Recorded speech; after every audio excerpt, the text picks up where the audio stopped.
จัดแห่งเมืองหาดทรายขาวหาดทรายฟองของลาวแดนภูเขาเป็นป่าเส้นเนื้อเส้นทางเที่ยวสมบูรณ์สถานที่สมดังใจหมายปองกลับไปอุตสามีหายโศกเศร้าหมองถ้าปากใส่ยาดังทองส่องแสงแห่งธรรม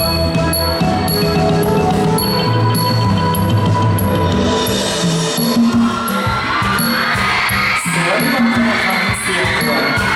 และท่องเที่ยวทางวัฒนธรรม